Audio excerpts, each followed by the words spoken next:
I want people to become part of the solution by becoming more informed. So part of the show is just listening to the story of the offender and learning from that one experience. But the more important goal of the show is to educate the community, to educate parents, to educate spouses, to educate law enforcement, and everyone else involved. Together we can make a difference. And I think watching the show is where it starts. So tell me about your sex crime.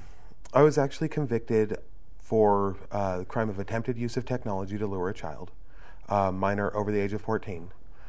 I was online chatting through Yahoo and had met a girl. What year was that? That was in November 10th of '02, I believe, is when I was arrested. Okay.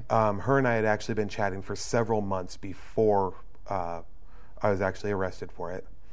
And we had originally started talking about nothing, just conversating back and forth about everything, about work, about horses, cars, about my job at the time, and just pretty much just talking as friends. And that's all I ever thought of it. And in November, we were talking, and she'd asked me one day what I was doing that day, and first words out that I typed was, "Well, can't really do what I want to do today." And she came back with, "Well, if you're talking about sex, I would let you." And that actually sprung it from there. We had discussed for another 20 minutes about meeting, where to meet, what time to actually meet. And when I had went, You actually went to meet her? I actually did go to meet her, yes. And otherwise I wouldn't be sitting here. But we had made the plans to meet. I'd sent her a picture of what I looked like, so she knew who to look for. And when we met, it was actually a sting operation by the sheriff's department. She was an officer, and I was arrested there. So had anything like this ever happened before? No. I had met several people on the internet before, but they were all age appropriate. And she was, I believe she said she was either 14 or 15 at the time is what she had told me. And I didn't really think anything about it age-wise, because originally I hadn't planned on anything sexual. She was just someone cool to talk to. And I would always talk to several people at the same time. Mm-hmm. And when she brought up that, when she had said, "If you're talking about sex, I'd let you," it just clicked in my head, hey, why not? Even though at the time I did have a fiance. I had a really cool job. I was working as a bouncer for one of the local bars. And I guess it really didn't matter to me at the time. That I just didn't think about it as being illegal, immoral, or even worse, irresponsible on my part. Now, getting back to what you were saying before about meeting other people on the internet, had you already been sexually active with strangers you'd met online? That's actually how I had met my fiance at the time. Was her and I had actually met via the internet as well. So at times, yeah. Okay. What was that arrest like? You pulled up to a public place, right? Uh-huh. And somebody said something to somebody. What happened? Well, what happened was I had actually shown up early, just to wait. And in my gut, I knew I shouldn't be there. I knew I should leave. It was a bad idea for me to be there. But of course, I didn't listen to myself at the time. And when I had met her, she was sitting there, still an officer, didn't look anything like the age she said she was. But I still went up to meet her, introduced myself, she introduced me. We started to walk to my car, and there was, I believe, 15 officers there, guns drawn, throwing me on the ground. It was the most humiliating experience of my life. Wow. Yeah, it was very humiliating. Okay, so how come you didn't listen to your gut that day? Libido overrid my gut. You were horny. I was horny, and it overrode my gut instinct. Now, you had never done anything like that with anybody that young before? No. I mean, as an adult at least. No. So how in your own mind Did you justify it mentally? I don't think I ever actually did justify it, because in my head I still was thinking it was wrong, but I'm still horny. Was that part of the excitement that it was I wrong? think so. I honestly, I think so. The fact that it was wrong, it was dirty, it was not nowhere near socially accepted, made it that much more exciting. Dangerous. Yeah. Okay, so then you ended up, going to trial or pleading guilty?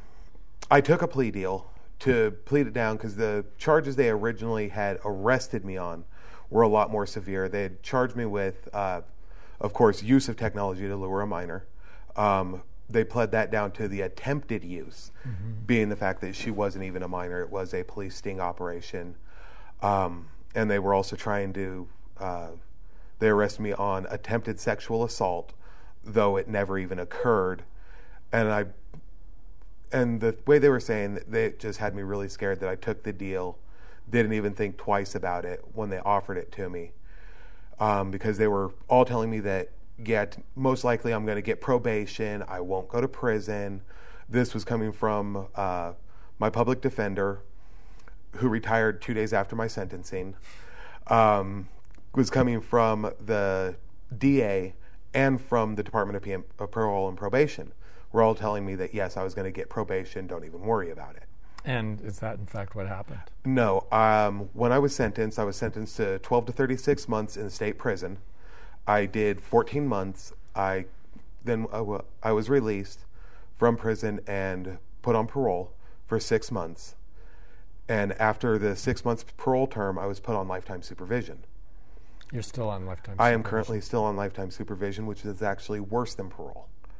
And to me, at times, it's actually worse than being in prison, because I still have so many restrictions being on lifetime supervision that it makes it really hard on myself and my family. How would you feel if you had actually gone through and done with it? How would you be sitting with that right now? Honestly, I'm not sure. That's actually a really hard question to answer because it's a hypothetical. Let me ask it. I could give any BS answer in the world, but it might not be right. Are you relieved that you didn't do it? Yes. I am actually very relieved that I didn't do it, because I think I would feel very low. You mentioned that you were sexually abused by your stepfather. How old were you and the other children when he was sexually abusing you all? Well, as far back as I can remember, I was around 6-7 years old when he had started with myself. My brother being a year older than I am, and my sister being 4 years older than I am. When he started with my sister, I don't know. But he maintained that for up until I was about 15 years old. So from 6 to about 15, that's 9 years. Yeah. And may I ask, was it just fondling, or did it get more severe than that? He would actually make me perform oral on him, and he would fondle me while I was doing it. And he said if I ever told anybody, he would kill me. He'd kill my brother. He'd kill my sister if anything were to ever come from it. My stepfather would always approach me and say, "Would you do me a favor?" It's my dad. Of course I'll do you a favor. I didn't think anything of it. And as I got older, I realized what he meant by that. And it was first time I told him no, he broke my jaw. I'm the same way. If I have a memory that's really painful, I really try to get away from it, not think about it, because it does inflict pain on me. And I imagine that you're much like that. You try to put it behind you and not think about it. I do. I really do, because I try not to dwell in the past. I try to live in the moment. Never really plan anything. Don't look towards the future as much as I should. And don't look to the past. I just look at what's happening now and what I can do to improve myself now versus improve myself in the future. Because the stuff that's happened in the past is already done and over with. There's nothing you can do that will change it. I agree with that. And yet I find, and some of the people I've worked with have found over time, that it seems to help them think differently about it if they can sort of figure it out.